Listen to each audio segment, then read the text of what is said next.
Surgical strike पर सवाल पूछने वाले लोग उनको सपोर्ट कर सकते हैं। बाटला हाउस एनकाउंटर पर रोने वाले लोगों को हम सपोर्ट कर सकते हैं। केजरीवाल है वो भेदभाव करता है। भारतीय सेना पे जो पत्थर फेंकना चाहिए, उन पे पैलेट गन चलनी चाहिए, उनका एनकाउंटर होना चाहिए।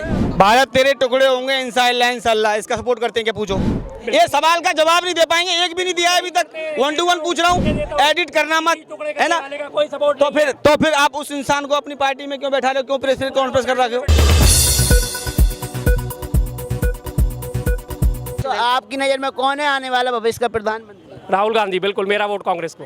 क्या योग्यता है राहुल गांधी में जिसकी वजह से आप कह रहे हैं? दूरंदेशी आदमी है। 2019 में कोविड जब स्टार्ट हुआ था चाइना में, सबसे पहला ट्वीट राहुल गांधी ने करा था कि चाइना में कोविड बढ़ गया है, अपनी आने वाली फ्लाइट्स को जो है कंट्रोल करो, उन पर ध्यान दो, उनको बैन लगाओ।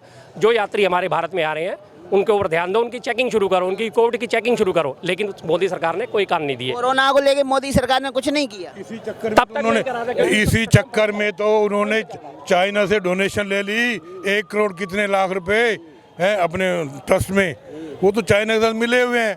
कौन मिला हुआ है? कांग्रेसी। यहाँ पे दिखाया गया है राहुल गांधी को चाइना के डेलीगेशन के साथ में वो ब्रेकफास्ट कर रहे हैं। एएमयू साइन करते हुए देखा है। देखा है उसका आज तक किसी भी कांग्रेस के प्रवक्ता ने उसका आज तक कोई जवाब नहीं दिया। कोई जवाब ही नहीं है। अच्छा जी, वो ऐसे है जी, मैं बताऊं आपको, कांग्रेस से टाइम में क्या होता था, उन्होंने मान लीजिए 100 गज आगे इंडिया में, तो ये रोने बैठ जाते थे, यार क्यों हमारी नाक कटवा रहा है। चाइना कहता था अच्छा मैं 50 गज पीछे हट रहा हूँ, ये हल्ला डाला, हट गए। अरे 50 पे तो कब्जा कर लिया, फिर थोड़े दिन रुके, फिर थोड़ा कब्जा कर लिया, फिर थोड़े पीछे हट गए। फिर तो वो चाइना ऐसे कर रहा था। मोदी के राज में कब्जा नहीं हो रहा है। बिल्कुल नहीं हो रहा है। वो तो क्या सही कह रहे हैं? बिल्कुल नहीं हो रहा। कहाँ कब्जा हो रहा है? आंख में आंख मिला के बात कर रहे हैं और मार रहे हैं भाई साहब। मार के भगा और रहे हैं। ठीक है, आपने देखा नहीं सर्जिकल स्ट्राइक? सर्जिकल स्ट्राइक पर सवाल पूछने वाले लोग उनको सपोर्ट कर सकते हैं। बाटला हाउस एनकाउंटर पर रोने वाले लोगों को हम सपोर्ट कर सकते हैं। ये हिंदुस्तान है भाई साहब, ऐसे थोड़ी चलेगा। वो थे हमारे बाबा दादा जो गोरे लोगों को देख कर उनको वोट देते थे। आज का युवा 65% देश में पढ़ा लिखा है। आज का युवा 65% पढ़ा लिखा है, अब गोरों को देख के वोट नहीं देगा। गोरों को देख के गोरे कौन से वोट मांग रहे आ रहे हैं? इनके दिमाग को कहाँ इलाज कराएंगे? कौन से भारतीय को गोरा कह रहे हैं? अगर कोई गोरा हो गया तो उसे मतलब वो अंग्रेज हो गया? इनका तो वही है कंडीशन कि ये गोरा आ गया, अरे भाई ये तो जैसे नील। सोनिया गांधी भारतीय है क्या? सोनिया गांधी 100% भारतीय है। भारत में बहू बन के आ गई है, प्रधानमंत्री क्यों नहीं? नागरिकता मिल गई। मनमोहन सिंह की जगह क्यों नहीं ले पाई वो? उस समय मनमोहन सिंह उन्होंने नहीं, नागरिकता ही नहीं थी। कहाँ से? नागरिकता कैसे नहीं थी उस वक्त? आप चेक करो कैसे। संविधान कहता है बाहर के नागरिक को प्रधानमंत्री। इनका तो ऐसा है, मीठा गप कड़वा थू। ठीक है, अब मीठा आप किसको बोल रहे हैं और कड़वा किसको बोल रहे हैं, ये भी स्पष्ट कर दो। देखिए, जो ये भाई साहब हैं, इनके पड़ोसी होंगे, मैं इनसे परिचित नहीं हूँ, इनसे जानता नहीं हूँ, आज यहाँ मिले हैं। इनके पड़ोसी होंगे, इनके मोहल्ले वाले होंगे, इनसे पूछिए आपको फ्री क्या बोलते हैं वो गेहूँ मिल रहा है कि नहीं मिल रहा है? ठीक है, आप नहीं लेते, आप करोड़पति होंगे, आपके पड़ोसी तो होंगे भैया, आपके मोहल्ले वाले तो होंगे ना। फ्री इलाज हो रहा है कि नहीं हो रहा है? ठीक है। अच्छा, इंदिरा गांधी ने कहा था भाई गरीबी हटा पाई क्या? आप बताओ तो सही। अच्छा, 1 to 1 बात करिए। एक सवाल राशन फ्री मिल रहा है, लेकिन केजरीवाल जी फ्री पानी फ्री बिजली दे रहे हैं, तो उस पर तो आप ऐसा नहीं बोल रहे हैं। पानी फ्री बिजली कैसे देते हैं आपको पता भी है? पूरी बात कैसे देते हैं? पहली 200 यूनिट जो है वो उनके लिए फ्री है। जो 200 यूनिट से कम खर्च करेगा वो अपना फ्री ले। राशन फ्री देना कहाँ का गलत? राजन हर एक को दे रहे हैं। 80 करोड़ लोगों को जब वो कह रहे हैं, एक को नहीं दे रहे, जो गरीबी रेखा से नीचे उसको दे रहे हैं। ये 80 करोड़ इसका मतलब गरीबी, आपको थोड़ी राशन मिलेगा। 80 करोड़ इसका मतलब गरीबी रेखा से नीचे है। तो फिर भारत ने तरक्की कहाँ करी मोदी राज में? बताओ। 80 करोड़ लोग राशन ले रहे हैं। इनसे पूछो रोड नहीं बन रहे हैं क्या? नहीं, 80 करोड़ लोग राशन ले रहे हैं क्या? नहीं, 80 करोड़ डाटा सही है क्या इनका? नहीं, गलत है इनका डाटा। मेरा डाटा गलत है। 80 करोड़ निकालो 80 करोड़ लोग गेहूं फ्री ले रहे हैं। डाटा निकलवाओ, लाइव दो, कैमरा ले जाओ उनका, निकालो। ये लो जी। नहीं निकाल पाएंगे भाई साहब, इनका काम ही ये है, ये ऐसे निकालेंगे लेकिन बता नहीं पाएंगे। राहुल गांधी को सपोर्ट करते हैं ना।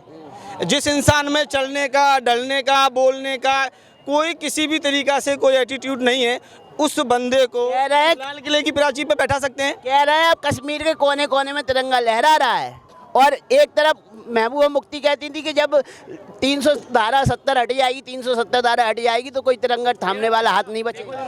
नरेंद्र मोदी जी की धारा 370 हटाने की वजह से ही जम्मू कश्मीर के लाल चौक पर राहुल गांधी जी तिरंगा झंडा फहरा पाए हैं। ये बात फैक्ट है कि नहीं है? आज से पहले गए थे क्या जम्मू कश्मीर के लाल चौक पर? क्या है पूछो इनसे। बताइए। 81.35 करोड़ लोगों को फ्री राशन दिया जा रहा है। 140 करोड़ लोगों में से दिया नहीं जा रहा है, दिया जाएगा, दिया जाएगा, आप पढ़ लो, दिया जाएगा। कहते क्या है, होता क्या है? राहुल गांधी 370 धारा हटने से पहले क्यों कश्मीर में तिरंगा नहीं फहरा पाए? बाद में तो कह रहे हैं कोने कोने में तिरंगा। तिरंगा हर जगह फैल रहा है, ठीक है। धारा 370 से इनसे जरा पूछेंगे, धारा 370 है क्या जिसकी इतनी बड़ाई करते हैं? क्या है बता दीजिए। ये कहना क्या चाह रहे हैं, इनका मैं मानसिक रूप पढ़ रहा हूँ। ये कह रहा है, ये कहना चाह रहे हैं कि आपको धारा 370 हटने से मुझे क्या फ़ायदा हुआ। मैं इनसे पूछता हूँ, अगर वो हट गई, आप ये अपना मायक RR न्यूज़ ले जाकर और उस झील में जाके अगर रिपोर्टिंग करेंगे तो इनका क्या नुकसान हो जाएगा? अगर यहाँ की तस्वीर आप वहाँ दिखाएंगे, यहाँ मैं या मेरे युवा वहाँ जाके अगर हम रोजगार करेंगे तो इनको क्या नुकसान हो जाएगा? इनसे पूछिए आप, ये लो भाई साहब, सब देख लो जिसको देखना। इनसे पूछिए। फूड मिनिस्ट्री 2023 धारा 370 हटने से मैं अगर वहाँ जाके रोजगार कर सकता हूँ, मैं किसी कंपनी में काम कर सकता हूँ, मैं वहाँ जॉब कर सकता हूँ, इनको क्या घाटा है? अच्छा, धारा 370 हटने से अगर भारतीय नागरिक कश्मीर में जाके धंधा कर पाएगा, जॉब कर पाएगा, वहाँ बिजनेस डाल पाएगा, तो घाटा क्या है? कोई घाटा नहीं है, लेकिन आप ये बताओ ना कि अगर सिर्फ सबको कश्मीरी जाना है क्या? सब बिहार जाते हैं क्या? सब मध्य प्रदेश जाते हैं क्या? सब उत्तर प्रदेश जाते हैं क्या? सब दिल्ली जाते हैं? 1990 में जब आतंकवादी कश्मीर घाटी में 1990 में जब आतंकवादी, देश में इतने राज्य हैं कि पूरी जनसंख्या एक ही राज्य में चली जाती है। बात तो सुन लो। एडिट मत करना इनका, ये वहाँ भी कह रहे थे, यहाँ भी कह रहे हैं, एडिट मत करना। इनसे ये पूछिए, हाँ पूरी सुनेंगे आपके, मेरे पास पूरा टाइम है और आपके पास टाइम है, इनका पूरा करेंगे।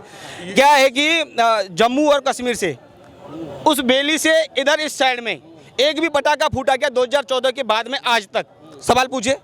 हाँ, फूटा क्या? 14 के बाद बम विस्फोट हुआ। बम विस्फोट के नहीं हुआ। 2019 पुलवामा सबको पता है, सबसे बड़ा विस्फोट जम्मू कश्मीर के बाद। यहाँ कश्मीर अलग है। हमला कब हुआ? पठानकोट हमला कब हुआ? 2014 के बाद आपके बात कर रहे हो। पठानकोट हमला कब हुआ? जवाब दो भाई साहब। तो वही तो मैं आपसे जवाब पूछ रहा हूँ। पठानकोट हमला कब हुआ? इनसे पूछो अक्षरधाम पर हमला हुआ था कि नहीं हुआ था? संसद भवन पे हमला हुआ था कि नहीं हुआ था?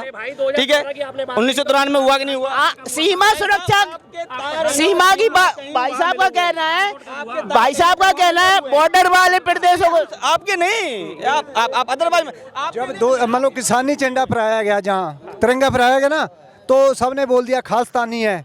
ठीक है, खालिस्तानी है। जब चाइना पे बॉर्डर पे सिख फौज गई तो तिरंगा लगा के गई गड्डियां पे, क्यों नहीं इतराज किया? भाई साहब, सिख फौज इस देश की शान रही है और रहेगी, लेकिन क्या आप एक सवाल का जवाब दीजिए, पंजाब में जो परसों हुआ वो सही था? तिरंगा फैल गया, मान लो जहाँ तिरंगा चढ़ाया गया, कोई निशान साहब का तिरंगा है ना, कोई मान लो किसी स्टेट का प्रवक्ता नहीं है फ्लाई का। भारत के समर्थक है, खालिस्तान के समर्थक? नहीं, खालिस्तान के कौ समर्थक हैं? भारत में रहते हो, भारत के समर्थन है। खालिस्तान बना ही नहीं है, खालिस्तान बना नहीं है ना कोई फ्लाई का है। लेकिन मेरे को आप बताओ, एक फ्लाई का है खालिस्तान का? कोई बताओ फ्लाई खालिस्तान के भारत का फ्लाई का है? कितने लोग फहरा रहे हैं? अब पंजाब में आंदोलन हो रहे हैं, खालिस्तान जिंदाबाद के नारे। फ्लाई का बताओ तो सही, मेरे को दिखा दो सबूत दिखाओ, फ्लाई कहाँ है? कितने झंडे फहराए? कितने झंडे फहराए? है वो निशान साहब के ऊपर आपके भी चढ़ा हुआ है ना, झूलता है वो। एक मान लो सिख धर्म का फ्लैग है, खालिस्तान का फ्लैग नहीं है। बता दो मेरे को, पाकिस्तान का फ्लैग है ना, कनाडा का, अमेरिका का फ्लैग है। अभी पंजाब कोई देश तो नहीं बन गया कि फ्लैग बन गया? फिर नहीं, खालिस्तान ही खालिस्तान भैया, खालिस्तान बनेगा जो तो फिर ही फ्लैग बनेगा ना। हाँ, फिर अभी पहले कैसे कह देंगे खालिस्तानी हो? वो पहले कैसे कह देंगे भी वो खालिस्तानी है? बताओ। खालिस्तान जिंदाबाद के जो नारे लगा रहे हैं उसे खालिस्तानी नहीं बोलेंगे? बोल तो बोलने से, भारत जिंदाबाद बोलने में क्या अंतर है? ना फिर बोलने से भारत जिंदाबाद क्यों नहीं बोलो। वहाँ जहाँ पर खालिस्तान का फ्लैग नहीं चढ़ा, अमृतपाल सिंह क्यों नहीं बोल? भारत जिंदाबाद है, जिंदाबाद ही रहेगा और हिंदू राष्ट्र बनेगा। अमृतपाल सिंह जो खालिस्तान जिंदाबाद बोल रहे हैं, कह रहे भारत से हमारा कोई नाता ही नहीं है। ये केजरीवाल की मेहरबानी है, नशेड़ी को उसने बिठा रखा है और खुद तो नशा ठीक कर ले अपना। जबकि अमृतपाल सिंह सीधा बोल रहे हैं, कौन भारत? हम पंजाबी हैं, हम खालिस्तान बने। अरे वो भेज रहे वो फौज, उसे भेजो पकड़ने के लिए। तो पंजाब में किसकी सरकार है? पंजाब में एनआईए पूरे पंजाब में मारती है। पंजाब में किसकी आम आदमी की सरकार है, ठीक है। क्या कर रही है आम आदमी पार्टी? सीबीआई वहाँ तो उनके अंडर में है ना पुलिस। अब तो पूरी पंजाब पुलिस यहाँ नहीं। सवाल सुनिए, दिल्ली में तो वो बहाना बनाते हैं कि दिल्ली पुलिस हमारे अंडर में नहीं है। पंजाब की पुलिस किसके अंडर में? आम आदमी पार्टी के अंडर में है। अब पंजाब पुलिस काम क्यों नहीं कर रही है? पंजाब पुलिस काम क्यों करेगी? डरते हैं ये दहशत खाते हैं। ये सिर्फ मोदी को गाली बकना जानते हैं और कुछ नहीं जानते। ये इनका एक ही काम है, मोदी को मारो, मोदी को मारो, मोदी की कब्र खोदो। और मोदी का देखो बयान तो देखो तुम उसका, वो कहता है तुम मेरी कब्र खोदोगे और जितना कब्र खोदोगे उतना कमल खिलेगा। लेकिन ये लोग समझते नहीं है अभी। तो आपको लग रहा है 2024 में कमल खिलेगा? वो तो आई हुई है 2024 में, क्या उसका चाहने वाले बहुत हैं मोदी के। 72 हकीकत है, ये हकीकत है। और है ही कौन है? कोई नहीं है टक्कर। कोई ना है। पहले से भी ज़्यादा सीट में आएगी बीजेपी पहले से भी ज़्यादा सीट में आएगी। कैंडिडेट खड़ा कर दीजिए कि 350 प्लस में आएगी बीजेपी। अच्छा, क्या कह रहा है सर? एक कैंडिडेट 2024 में खड़ा कर दीजिए कि ये हमारा उम्मीदवार है। अगर नहीं लड़े तो आपस में जो तीसरा मोर्चा चौथा मोर्चा है ना, अगर नहीं खड़े हुए, ये एक खड़ा कर दे कि हम इसको प्रधानमंत्री बनाए सारे मिलके। कैंडिडेट है राहुल गांधी है, राहुल गांधी नीतीश कुमार है, खुद तो अरविंद केजरीवाल। खुद अनाउंस कर दे कि हम खड़े, वो सारे नहीं, एक खड़ा करे, एक खड़ा करे, फिर पता चलेगा कि कौन खड़ा है। अपोजिट में कोई तो खड़ा रहे।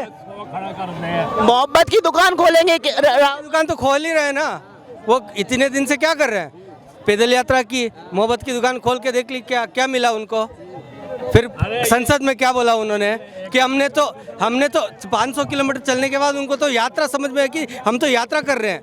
पैदल यात्रा 500 किलोमीटर चलने के बाद पता चलता है कि हम पैदल यात्रा 500 का 3500 किलोमीटर। उन्होंने तो 500 क्या बोला था ना, कि हमने तो 500 किलोमीटर चलने के बाद पता चला कि हमें पैदल यात्रा कर रहे हैं हम लोग।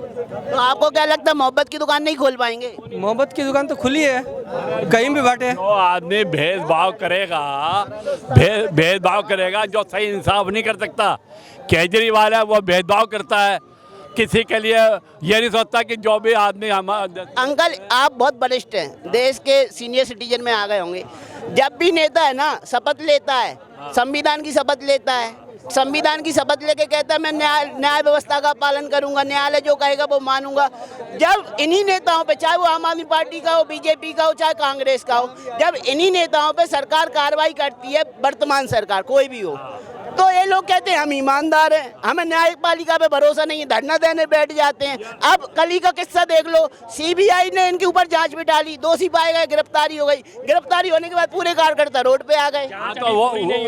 तो ये वो पहले पाए गए, जांच पूरी नहीं। तो कोर्ट पे तो भरोसा करो, कोर्ट तो जाओ, कोर्ट जाओ तो कोर्ट में भेजे। दोषी निर्दोष, दोष और निर्दोष तो कोर्ट साहब तो दाखिल करें, क्या दाखिल करें। आपका दिमाग, आपकी आज मेंटलिटी पेशी थी, आज पेशी थी। ये कल्प्रिट है, जाओ बुलडोजर से इसका घर गिरा दो। अरे भैया, अरे भाई, मेंटलिटी आप ये लेके चल रहे हो, आप ये मेंटलिटी लेके चल रहे हो कि ये कल्प्रिट है, जाओ बुलडोजर ले जाओ, इसका घर गिरा दो। अब ये कल्प्रिट हो गया, बात खत्म। तो अतीक अहमद जैसे माफियाओं का घर नहीं गिरेगा तो क्या गिरेगा? अतीक अहमद जैसे, तो जिसने कानपुर में झोपड़ी गिराई, उसने, जिस अधिकारी ने कानपुर में माँ बेटी की झोपड़ी गिराई। एडिट मत करना। क्या लगता है आपको अतीक अहमद का मकान गिरना चाहिए? बिल्कुल गिरना चाहिए।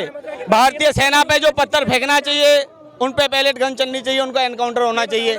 एक बात, मंदिर पर, मेरी बात सुनो, पुलिस पर, भारतीय को कोई सी भी राज्य की कोई भी पुलिस हो, अगर उसके ऊपर कोई भी पत्थर करता है, राजकीय कार्य में कोई भी बाधा पहुंचाता है, उसका घर गिरना चाहिए, उस पर संगीन मुकदमा दर्ज होना चाहिए।